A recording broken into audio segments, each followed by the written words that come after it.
And he literally walks up to me. He's like, hey, how you been? Oh. Like, you talking to me? He's like, yeah. He's like, how's your cousin doing? I'm like, my cousin? I was like, I don't have any cousin. He's like, man, we shot him on the roof. I'm like, wait, what? He's like, yeah, we had fun. And then somebody starts walking. He goes, walks off. He couldn't break character in front of somebody else. You know, I remember, for example, being with Old Dirty Bastard when we photographed him in September of 1995, being in this limo going from the Lower East Side up to Brooklyn, up to Harlem, so we can get trimmed up at the barbershop. And we're just sitting in the car, and I don't even think we said one word in the car. We just sat there and just took the drive up to the barbershop and just whatever. He got out the car, whatever, went into his friend's barbershop. I just grabbed my bag because I wanted to get trimmed up. I'm like, all right, because my intention was we're going to shoot in the Lower East Side. That was my intention. So we go in the barbershop, he gets in there, sits in the chair, and I'm watching. I'm like, oh shit. And I realize I'm watching it and he's watching me watch this. So I get out my camera slightly and I look at him and I notice he finally sees me watching because I'm about to see a performance.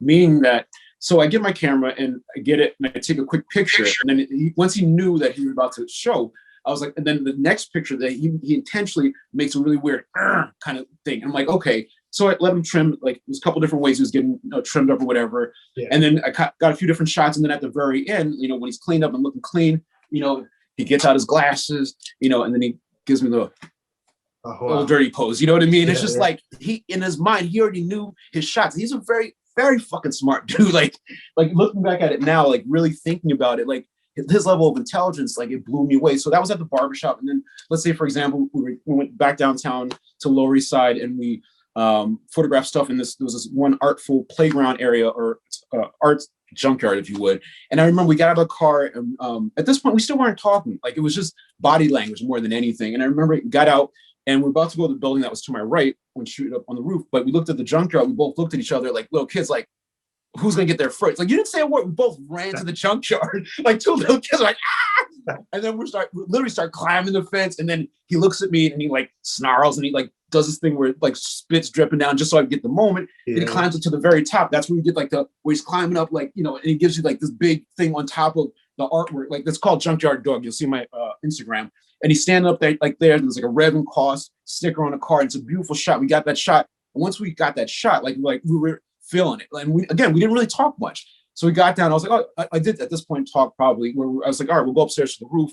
It was my friend's apartment that gave us the roof access.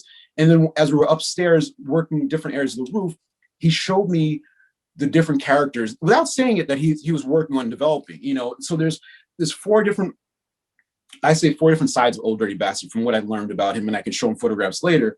But it was character development, and I love there's a quote that Busta Rhymes used, I think, on Drink Champs.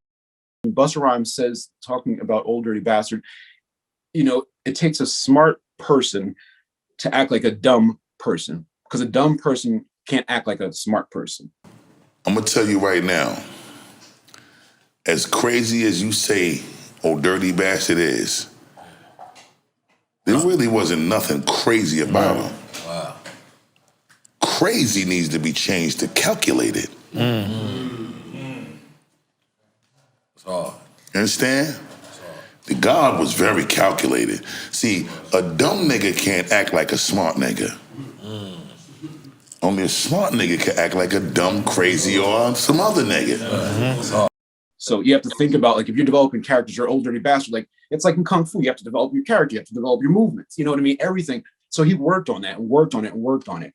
And that was the amazing thing about him, because I remember that was in 1995, but then in 1996 with Old Dirty Bastard, it's when he just came out of jail, and he came to a Roots show at Irving Plaza in 1996. And, the Roots would typically, back then, they would do what they do. They do a jam session. So any rapper that's in town, you come to the Roots show, you practice, you perform. It was fun. Old DB shows up, and he was just on a whole different character level. This is when he was Old Dirty Bastard Osiris, whatever he called himself at that point. So I remember walking backstage, taking some pictures, whatever, and I hear him like doing one of his like acting crazy, making sounds like like intentionally being ODB, getting attention. And I remember he was far in the distance, and I hear him come up. And I'm like, fuck, what is he gonna do? Because he's acting like we didn't make eye contact. I was like, I'm not dealing with it. This is a crazy dude now. So I remember he's walking, he's like, making all kinds of crazy sounds, and then there was nobody around, and he literally walks up to me. He's like, hey, how you been? Oh. Like, you talking to me? He's like, yeah. He's like, how's your cousin doing? I'm like, my cousin? I was like, I don't have any cousin. He's like, man, we shot up on the roof. I'm like, wait, what? He's like, yeah, we had fun. Da, da, da. And then somebody starts walking. He goes, walks off. He couldn't break character in front of somebody else. I was just like, that really just fucking happened. And then later that night at the Roots show, he gets on stage and he wasn't the nicest of person. And he's developing his character. He and his friends ended up causing a fight there. And then the show got shut down. And then for years, the Roots were banned from Irving Plaza because of this. But again, he was the character development.